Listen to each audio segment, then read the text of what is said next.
सभी को जय श्री राम। नमस्कार भाइयों, मैंने आज सुबह आपको बच्चों के लिए 3 सफलता के सूत्र जो बताए थे, उनमें से सर्वप्रथम जिज्ञासा, उसके विषय में मैंने बता दिया था। अब जो दूसरा थे, उसके दूसरा जो मुख्य बिंदु है वह है पेशेंस, धैर्य। तो इसके विषय में मैं आपको कल बताऊंगा, क्योंकि मैं ज़्यादा समय नहीं दे पा रहा हूँ। आज 10-15 मिनट के लिए आपके सामने आया हूँ। आज मैं बस कुछ अपने पॉलिटिकल भारतीय राजनीति के विषय में दो चार बातें ही आपके सामने शेयर करूंगा। देखिए, आज यह सोचकर बहुत सुखद अनुभूति होती है कि हमारे देश के प्रधानमंत्री नरेंद्र मोदी जी ने देश को उस मुकाम पर पहुंचा दिया है, उस पंक्ति में लाके खड़ा कर दिया है जिसके विषय में 10 वर्ष पूर्व कुछ सोच भी नहीं सकता था। और आज भारत कई देशों से आगे होते हुए कुछ 1-2 विश्व से ही पीछे है, बाकी और सभी को पीछे छोड़कर अग्रणी बढ़ता ही जा रहा है। और मैं ये विश्वास के साथ कह सकता हूँ कि जो हमारी अब योजना आने वाली है तीसरी, इसमें वो सभी जो बचे हैं हमसे आगे 1-2, वो भी हमसे पीछे हो जाएंगे। नंबर 1 पर हम आके खड़े हो जाएंगे, फर्स्ट नंबर पर। क्योंकि मैं आपको बताता हूँ बार बार कि यदि राजनीति करनी हो, चाहे एक परिवार का संगठन हो, चाहे एक देश का संगठन हो या समाज का संगठन हो, यदि धर्म के आधार पर चलेगा, उसकी नींव यदि धर्म के आधार पर होगी, तो उसको हिलाना मुश्किल ही नहीं, नामुमकिन है। क्योंकि हमारे प्रधानमंत्री नरेंद्र मोदी जी यशस्वी प्रधानमंत्री, उनके एक तपस्वी, यशस्वी, मैं कहता हूं कि उनके ऐसा व्यक्तित्व है कि वो बहुत सहज, शांत स्वभाव भी हैं और उनका एक विराट स्वरूप भी है। कहने का अर्थ है, यदि आप उनके व्यक्तित्व को व्यक्तिगत तौर पर देखते हैं तो वो सहज और सौम्य स्वभाव के हैं, परंतु जब कभी देश की बात आती है तो उनका विराट स्वरूप है। और उसी के कारण, उनकी नीतियों के कारण और उनकी आध्यात्मिकता की शक्ति के कारण और भारतीय संस्कृति को प्रोत्साहन देने के लिए, प्रोत्साहन जो उन्होंने किया है, प्रत्येक व्यक्ति के अंदर एक जागरूकता जगाई है, उसी की वजह से आज हमारे प्रधानमंत्री नरेंद्र मोदी जी उस देश को, जो आज से 10 वर्ष पूर्व मैं समझता हूं 1.5 या 2 के आसपास बिलियन इसकी फॉरेन एक्सचेंज रहा होगा, परंतु आज 6.2 बिलियन है। तो कहने का अर्थ है, ऐसे ऐसे काम, मूल रूप से मैं थोड़े 2-4 काम गिनवाऊंगा। और देखिए, मेरा भी एक बहुत बड़ा सौभाग्य है कि जिस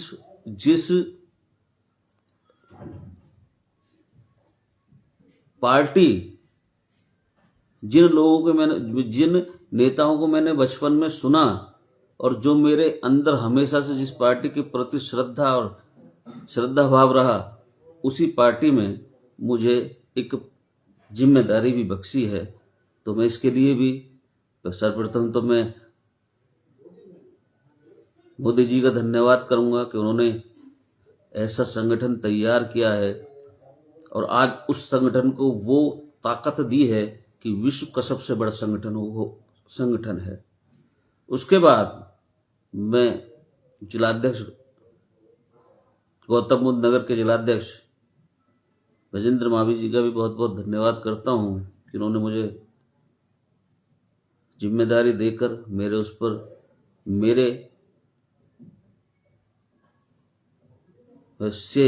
पर उन्होंने जो विश्वास किया है वो भी मेरे लिए एक अकल्पनीय है।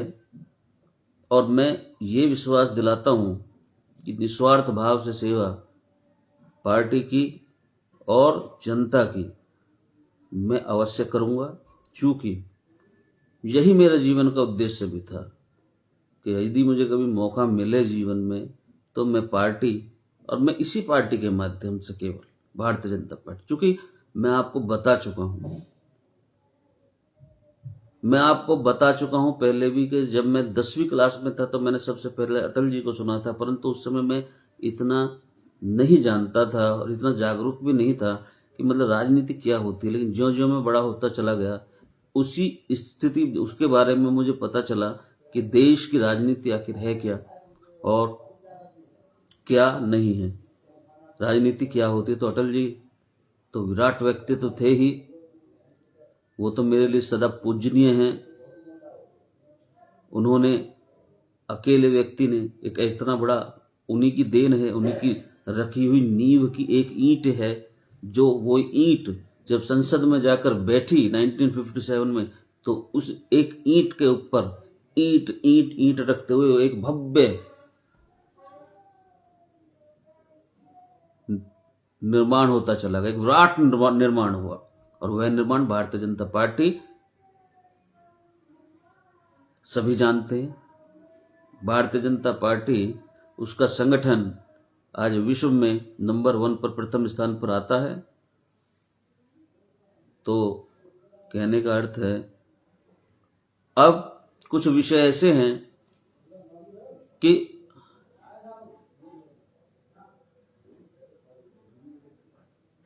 हमारे प्रधानमंत्री जी ने वो कार्य किए हैं जो सोचने में, और उनके विषय में कि यदि हम इन कार्यों को करेंगे तो उनका क्या परिणाम होगा, हमारे अंदर एक डर, भय, चिंता उत्पन्न हो जाती थी कि आखिर होगा क्या। 370, आज कहते भी हैं प्रधानमंत्री जी की भाजपा की सीट 370 आनी चाहिए, और बाकी जो दल हैं यानी कि हमारा तो 400 के पार करना रहा, और अब तो एक 2-4 ही बचे हैं, बाकी सब ने तो बीजेपी ज्वाइन कर ली है। तो कहने का अर्थ है कि आज मुझे भी बहुत गौरव, बहुत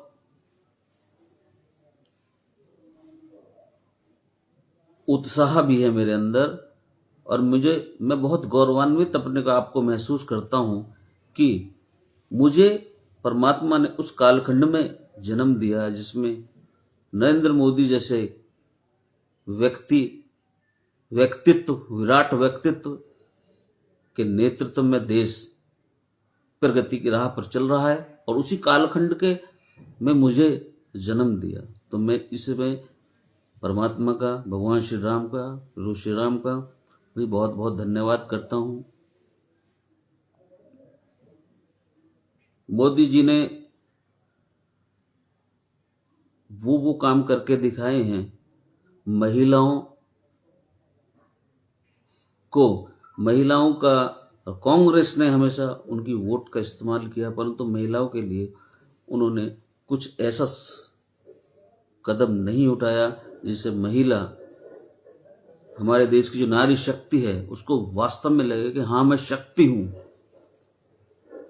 आज मोदी जी ने उनको वो सम्मान दिया है कि वो आदमी के साथ कदम से कदम मिलाकर चल सकती हैं। ये मेरे लिए सबसे बहुत महत्वपूर्ण चीज है। नारी शक्ति हमेशा शुरुआत से, जब से वो प्रधानमंत्री बने हैं 2014 से, तो नारी शक्ति, उनके मुखार बिंद से हमेशा नारी शक्ति ही निकलती थी।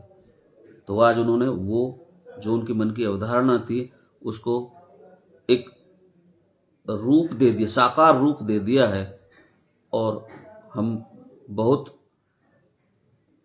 इसमें हर्ष की भी अनुभूति करते हैं।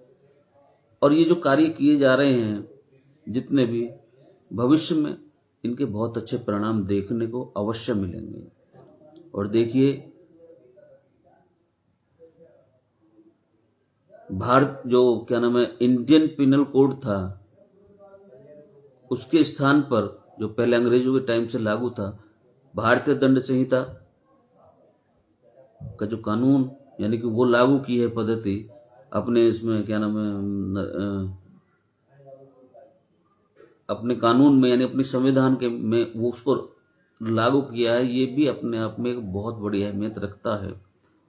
और धीरे धीरे वो सभी चीजें हमको आज विस्मृत हो रही हैं हमारे मस्तक पटल से कि हम कभी गुलाम थे। चूंकि नरेंद्र मोदी जी हर पल पल पल हमको बैक जाने ही नहीं दे रहे।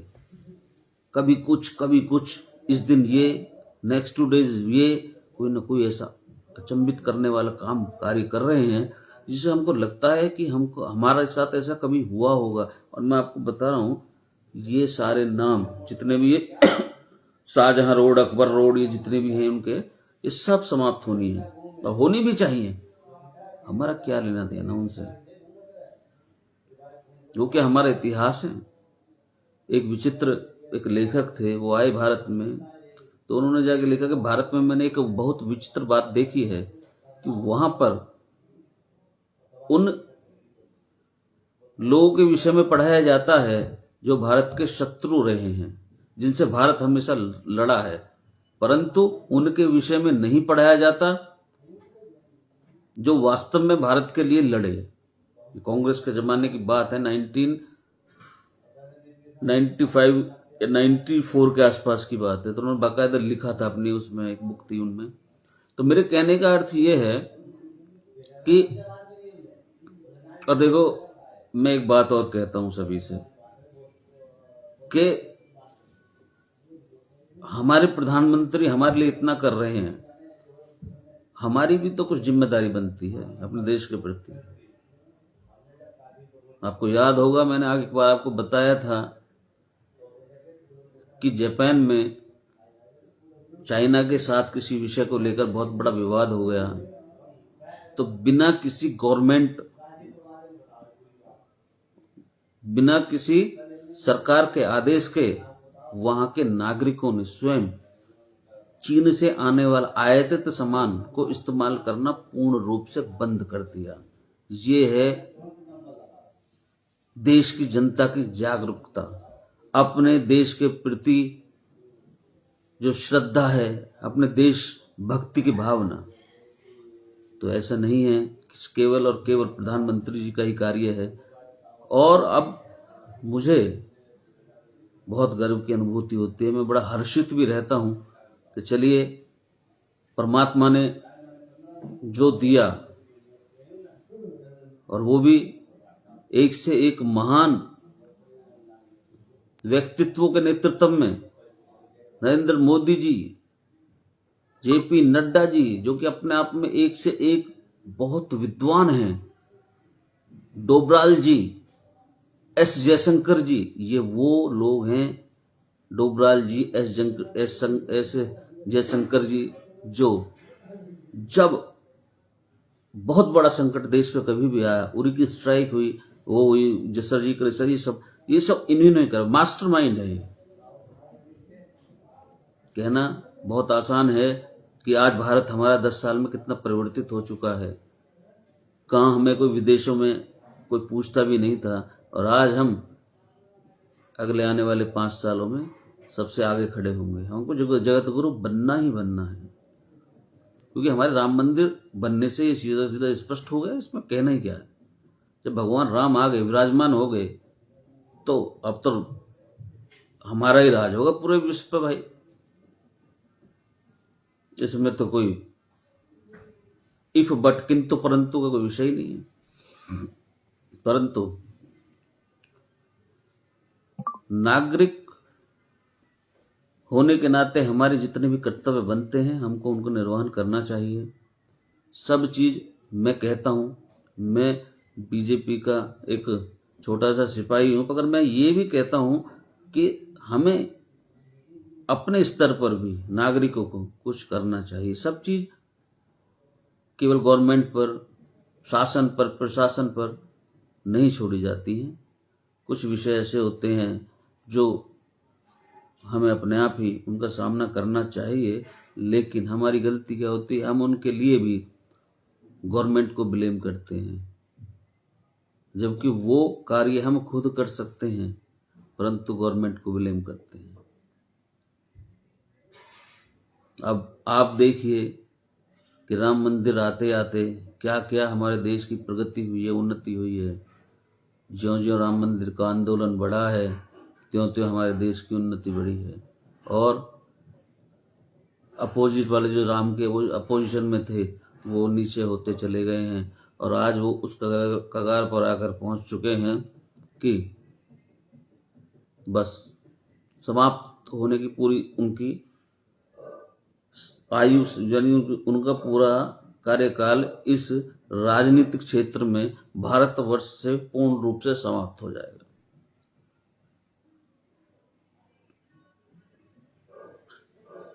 मैं आपको एक चीज बताता हूं। सब लोग कहते हैं कि भाई नरेंद्र मोदी जी जब आए कि उन्होंने अटैक क्यों नहीं किया पाकिस्तान। वो कहते थे पहले अटैक कर दिया मैंने, मतलब आते ही मैं अटैक कर दूंगा और ये कर दूंगा, ये कुछ किया ही नहीं। जब वो आए उन्होंने देखा कि देश कितने गड्ढे में गया हुआ है, देश में कहां कहां से जड़ें जमी हुई हैं। उन्होंने सबसे पहले उस गड्ढे को भरना प्रारंभ किया। और देखिए, अगर उस समय वो अगर राजनीतिक लाभ लेना चाहते तो वो उस विषय को बहुत बड़ा करके बता सकते थे, परंतु उन्होंने देशभक्ति पहले चुनी। देश की जनता के लिए उन्होंने कभी इस बात का कभी जिक्र भी नहीं किया। मैं इस बात के बारे में आपको बता रहा हूं क्योंकि मैंने अभी 8-10 दिन पहले वो एक सुना था। तो कहने का अर्थ है, वो कह रहे थे कि मैंने जब आके देखा तो मेरे सामने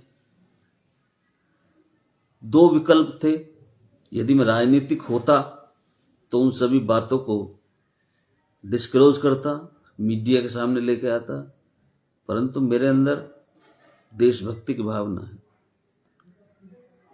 मेरा रोम रोम, वो कहते ही हैं और है भी सच्चाई, जिस व्यक्ति ने 20-22 साल के अपने राजनीतिक कार्यकाल में एक दिन की भी छुट्टी न ली हो, क्या वह सामान्य व्यक्ति है? आज भी उनकी ऊर्जा को देखकर युवा ये सोचते हैं कि आखिर ये व्यक्ति किस मिट्टी का बना है। लगातार एक एक दिन में कितनी कितनी रैलियां करना एक सामान्य पुरुष के बस की यह कार्य नहीं है। यह कोई असामान्य व्यक्तित्व ही कर सकता है, और वो हमारे प्रधानमंत्री श्री नरेंद्र मोदी जी हैं।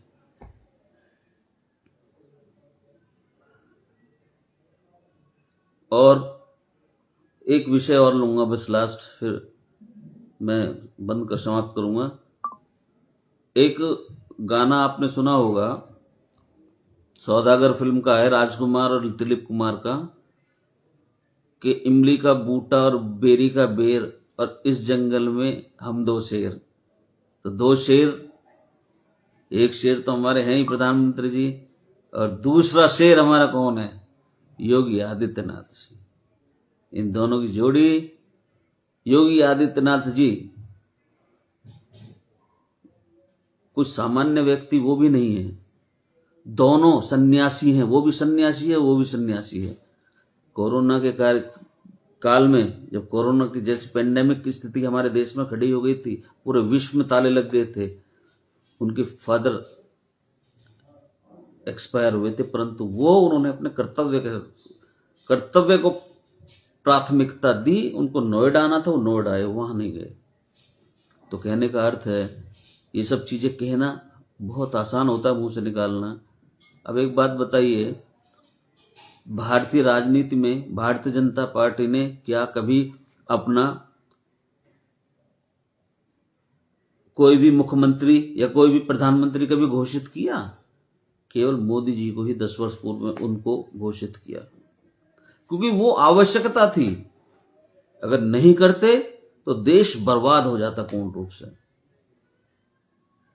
क्योंकि अटल बिहारी वाजपेयी जी ने 1977 में जब गवर्नमेंट बनी थी तो उन्होंने कहा था कि हमारे यहाँ नाम नहीं बताया जाता कि हमारा कौन प्रधानमंत्री होना है, क्योंकि हम कुर्सी के लिए राजनीति नहीं करते, हम देश की सेवा के लिए राजनीति करते हैं। तो जो उपयुक्त होगा, जो देश कमान को संभालने के लायक विद्वान होगा, उसी को कुर्सी दी जाएगी। हम पहले से डिस्क्लोज नहीं करेंगे। ये 1977 में उनके द्वारा दिया हुआ स्पीच है, आप सुन लीजिएगा। तो कहने का अर्थ है, भारतीय जनता पार्टी और आरएसएस के जो प्रमुख मोहन भागवत हैं, एक हेडगेवार जी ने एक ऐसा बड़ा संगठन दिया है हमें, जो देश के विभिन्न क्षेत्रों में बिना किसी स्वार्थ के निस्वार्थ कार्य कर रहा है। और आरएसएस वालों को क्या कहते हैं लोग, और जो लोग हैं वो क्या कहते हैं? आतंकवादी। आरएसएस वाले यदि ना हो ना तो इस देश में इतनी समस्याएं पैदा हो जाएंगी। आरएसएस ने केवल क्या कहते हैं उसको व्यक्तित्व का, उसका जीवन कोई साधना नहीं सिखाता। वो केवल चरित्र निर्माण भी नहीं करता। आरएसएस व्यक्तित्व निर्माण भी करता है। और ऐसे ऐसे व्यक्तित्व हैं आरएसएस में, ऐसे ऐसे व्यक्ति दिए हैं उन्होंने। 2 प्रधानमंत्री तो आपके सामने ही, कैसे हैं? क्या इनका मुकाबला है? अटल जी का मुकाबला है? यदि कोई कह दे कि हाँ मुकाबला है तो आई विल डिबेट, मैं उससे डिबेट करने के लिए तैयार हूं। मोदी जी का कोई मुकाबला है? कोई मुकाबला हो ही नहीं सकता, क्योंकि आरएसएस ने दिया है, आरएसएस ने दिए हैं। आरएसएस से ने हमारे जितने भी आप नेता देख लीजिए, जो भी आरएसएस से निकल के आए हैं, उसके छोटे से छोटे नेता के पास भी इतनी अपार बौद्धिक क्षमता होती है, इतना ज्ञान होता है कि आप बैठ के ये महसूस करेंगे कि ये संगठन यदि बना है तो वास्तव में भारत देश के हित के लिए बना है, और यह एक परमात्मा का एक गिफ्ट है हमारे लिए। भारतीय संस्कृति से जुड़ा हुआ है, सभ्यता से जुड़ा हुआ। हमारी सभ्यता संस्कृति बिल्कुल लुप्त हो रही थी 2013 तक। 14 में हमारे प्रधानमंत्री जी आए और क्या हाल था उत्तर प्रदेश का, सभी जानते हैं। योगी जी ने क्या, अब कोई मेरे विचार से दंगे वंगे तो अभी हुए नहीं है शायद, या हुए इनके कार्यक्रम में, जहाँ के रोज दंगे खबर आते कि मुजफ्फरनगर में ये हो गया, मेरठ में वो हो गया है, और क्या नाम है, मुरादाबाद में वो दंगा, अलीगढ़ में वो दंगे हो गए। तो कहने का अर्थ है, समझने का प्रयास करना है। और देखिए, वो तो आज सब कुछ समाप्त हो ही गया है। अब उन सब चीजों से हटकर अब देश प्रगति के राह पर निरंतर तेजी से बढ़ रहा है। क्यों? क्योंकि जो ऐसे मुद्दे थे जिन पर हमारी सरकार को ज्यादा से ज्यादा सोचना पड़ता था, ज्यादा वक्त देना पड़ता था, उनको समाप्त करने के लिए, अब वो सब समाप्त हो गए। अब प्रगति पे है देश, ऊंचाइयों को छू रहा है। और मैं तो भाई लास्ट में यही कहूंगा, बस अब मैं आपसे इजाजत लेता हूं और यही कहूंगा कि मैं बड़ा सौभाग्यशाली महसूस करता हूं कि मुझे भारतीय जनता पार्टी ने एक छोटी जिम्मेदारी सौंपी है, और वो भी ऐसे समय पर जब एक सन्यासी हमारे प्रधानमंत्री हैं, जिन्होंने, मैं भारत अपनी संस्कृति से, अपनी सभ्यता से बहुत मुझे लगाव है, प्रेम है, जिन्होंने अपनी सभ्यता, अपनी संस्कृति को पुनर्जीवित किया और ऐसे ही हमारे योगी आदित्यनाथ जी हैं। तो कहने का अर्थ है, यदि हम ऊपर देखते हैं तो हमको वास्तव में ये पता लगता है कि हम आज कितने सौभाग्यशाली हैं। जो व्यक्ति इतनी उम्र में 11 दिन का व्रत रख सकता है इतना कड़ा, वो सामान्य व्यक्ति नहीं है। उसको परमात्मा की एक असीम कृपा है और वह आध्यात्मिक के चरम पर है। आध्यात्मिकता उसके रगों में बसी हुई है, जब भी वो इस प्रकार के असाधारण कृत्य करता है। क्योंकि बिना अध्यात्म के इतनी बड़ी ऊंचाइयों को छूना, इतनी बड़ी सफलताओं को छूना कि देश को 10 साल में बदल के रख दिया, नामुमकिन है। धर्म के बिना तो कुछ संभव है ही नहीं। तो आप सभी ने मुझे सुना, जय जय जय जय श्री राम। वो दरअसल मैं वो वाला पॉइंट कर लूँगा, थोड़ा मैं आज ऐसे थोड़ा बिजी भी हूँ और मुझे बोल भी नहीं पा रहा ढंग से। बहुत बहुत धन्यवाद।